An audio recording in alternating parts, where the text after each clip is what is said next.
Você é devoto de São José, Marcos? Sim, sim. Por quê? São José, olha, São José, no caso, é mais por causa de um título de São José, que ele diz que é, eu não sei se é exatamente assim, né?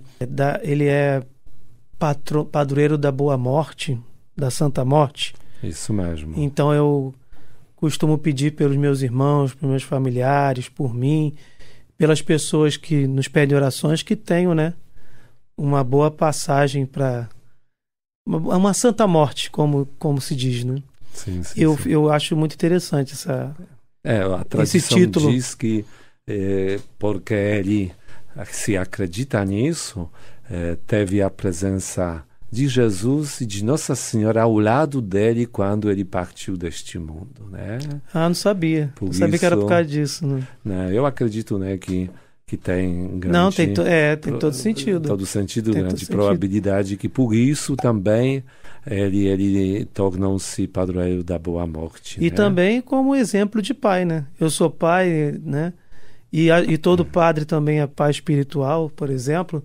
Eu acho que também para o sacerdote deve ser um grande exemplo de pai, porque é o protetor. Sim, é o protetor. Vamos falar sobre isso um pouquinho. É muito bom. É porque realmente, olhando a história dele, a vida dele, nós percebemos que ele abraçou essa vocação à paternidade de uma maneira extraordinária, né? Sim. E não temos dúvida que começou tudo com a fé. Fé não apenas professada, mas a fé acolhida na vida. Falei professada vivida, porque né? tantas vezes, né, nós professamos no sentido declaramos uma coisa em que a gente acredita, né? Uhum. Quando na verdade a parte mais complexa, difícil esta parte, né? Quando temos que viver de fato a nossa fé, né? Fazer ela valer mesmo, principalmente nos momentos quando parece que humanamente esta fé ou não está trazendo aquilo que estamos procurando, ou até o contrário, às vezes está bagunçando aquilo que a gente gostaria de viver por muitos motivos, né? Verdade. A vida de São José não foi assim. Sim. Não podemos dizer hoje que Deus bagunçou. Bom, claro, com todo respeito, no bom né? sentido. Bom sentido, a vida de José. Verdade. Né? Ele sem dúvida. Não foi só um casamento.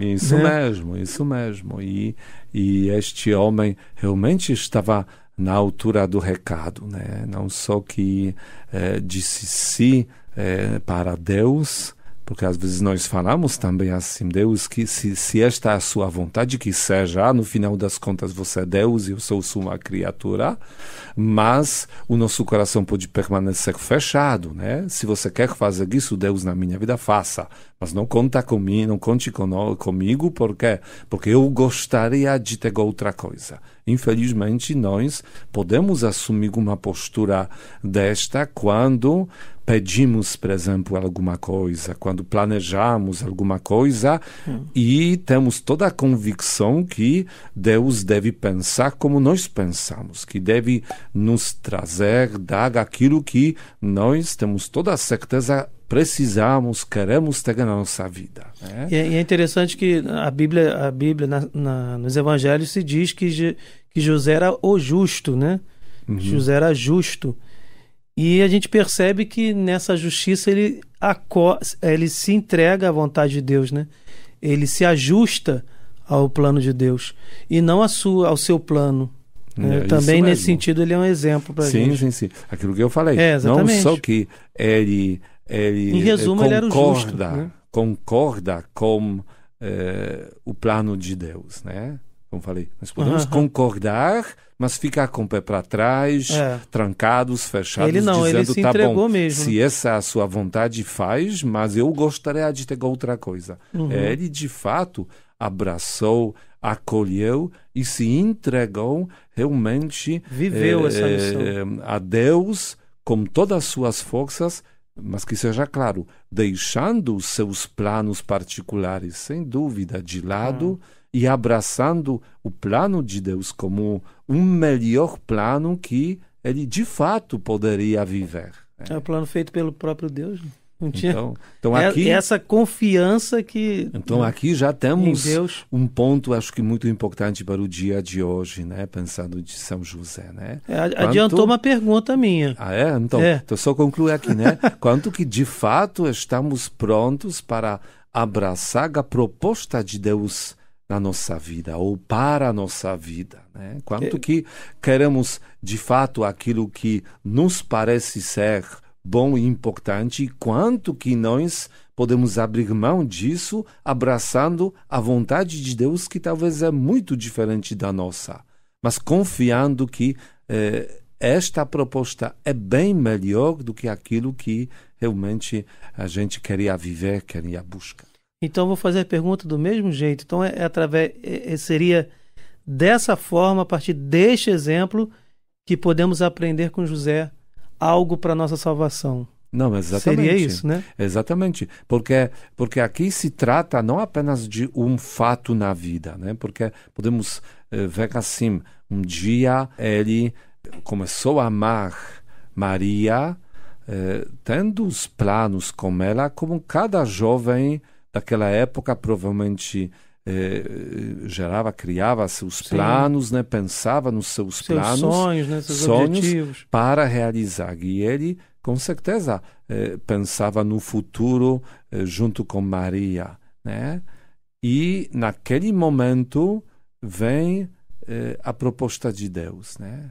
Vem Deus que está dizendo: eu estou precisando para você, em certa parte, naquilo que você queria. Ou seja, estar ao lado de Maria, só que com uma proposta diferente. Você não vai ter seu próprio filho com ela, mas vai ter alguém que você deve abraçar como seu filho e, com isso, participar numa história muito maior do que aquela que humanamente seria possível. Por falar em história, né? Eu gostaria de fazer essa pergunta relacionada à vida de São José, porque a gente sabe que Maria teve um papel muito especial na história da salvação, né? Ela disse sim para que Deus entrasse no mundo em forma humana, para que o Verbo de Deus se encarnasse.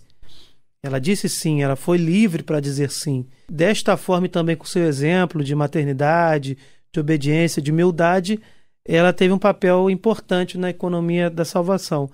Qual seria o papel de São José nesse projeto de salvação? Porque eu também acho que tem a ver também com esse título dele, patrono da Igreja Católica. Sim, Qual o papel de São José? Eu até separaria dessas duas coisas, né? Em certa maneira, apesar que elas se encontram em próprio José, né? Mas o que primeiro acho que vale a pena destacar é aquilo que você estava perguntando, né? O papel dele na economia da salvação. Na economia da salvação, exatamente. Né? Que seja aqui o ponto de partida, o nome que foi dado para Jesus. Como ele é chamado? Jesus, filho do carpinteiro, né? Uhum. Assim que se referiram a Jesus, né? Sim. Assim que olharam para Jesus. Então, neste lado humano, Jesus era como cada um de nós, vivendo neste mundo, enfrentando os desafios do dia a dia, também vivendo as relações familiares, sociais. Sim. Em tudo isso, José cumpriu uma grande missão de dar para Jesus essa estabilidade, de ser alguém muito concreto, pessoa que fazia parte daquele mundo. E nós entendemos que só como Nossa Senhora seria muito mais complicado. Talvez não que Deus não conseguiria dar o jeito, né? Mas ele não queria também criar uma situação muito diferente daquilo que vivia uma comum família dos judeus daquela época. Até porque ele tinha o papel de pai, né? Ele era um membro importante Na verdade, da família. ele foi convidado para ser pai de Jesus, dando aquilo tudo que o pai deveria dar para o seu filho, né? Que é exatamente de identidade. Quem é aquele rapaz chamado Jesus, né? Filho de José. Filho de carpinteiro, né? Também tem mãe, tem familiares. Então ele começa é um ser humano isso, igual a nós em tudo, exceto no pecado. Teve exatamente. pai. Também tem essa parte, né? Que como José, ele veio aqui para este mundo e ganhou sua identidade. Mas ainda, nós compreendemos que também naquela época, mulher não tinha, naquela cultura também, não tinha como cuidar do filho não tendo marido ao lado. Até ficar grávida naquela condição, não tendo, por exemplo, marido, seria um grande problema naquela época, né? E aqui vem José para também dar apoio à Nossa Senhora, defendendo daqueles costumes que eu acredito, no fundo, eles tinham como objetivo até preservar a importância e a beleza da maternidade, da vida matrimonial, sim. Tudo mais, mas, por outro lado, eram regras muito duras, né? Então, naquela realidade, José vem também para dar todo o apoio a Maria nesta situação, né? E, obviamente, toda criação, depois providência, né? Ele precisava também garantir para Jesus tudo que ele precisava para o dia a dia, para viver, alimento, depois até a profissão, aquilo que nós entendemos que Jesus aprendeu como José a profissão, né? Então, enfim, neste lado, apenas lado humano, já aqui percebemos papel importante. Grande importância, né? Sim, mas eu tenho certeza que Jesus, olhando o amor de Maria a José e de José a Maria, ele também estava experimentando aquilo que nós somos capazes de experimentar, que nos traz muita alegria, ver o amor entre nossos pais, né? Ver que nós estamos... Isso já até psicologia fala quanto que isso é importante para uma criança ver... O desenvolvimento da criança. Exatamente, desenvolvimento bom, equilibrado, quando ela percebe que a vinda dela trouxe mais amor para o pai, para a mãe, para a relação entre os dois, né? E que, de contrário, traz traumas, traz, às vezes, até algum tipo de vontade negativa de acabar com a própria vida, prejudicar a própria vida, quando uma criança, às vezes, erradamente conclui que trouxe problema entre pai e mãe, que veio e a vida dela não ganhou aquele sentido. Por quê? Porque em vez de eles ficarem felizes, eles começaram a brigar. Eu não queria essa gravidez, não queria esse filho, tudo mais. A criança puxa isso para si, né? Então, voltando aqui a Jesus, ele viveu também a experiência do amor entre Maria e José, né? Então, aqui eu acredito também um papel muito importante e vários outros detalhes também, para no final a gente chegar a essa postura que também nós falamos, uma vida na qual ainda antes dessas todas as coisas humanas existia a confiança em próprio Deus, no plano de Deus para a nossa vida. Por isso ele se torna também padroeiro da igreja, né? Porque no final das contas ela está nos convidando a abraçarmos o plano de Deus para a nossa vida. Sim. A igreja ela tem seu plano, seu objetivo. A igreja nos que convida, nós conhecemos, nos propõe isso neste mundo, ela não existe para existir, para dizer tem uma coisa ilegal que tem. Não, ela tem um papel muito gerar os filhos na fé, mas também guiar eles ao encontro definitivo. Isso só pode acontecer quando o ser humano abraçar a proposta de Deus. E José é um exemplo Perfeito, privilegiado, né? Privilegiado, maravilhoso. Para terminar esse nosso papo de hoje, eu quero convidar a todos a buscarem, até pode ser no próprio site do Vaticano, né?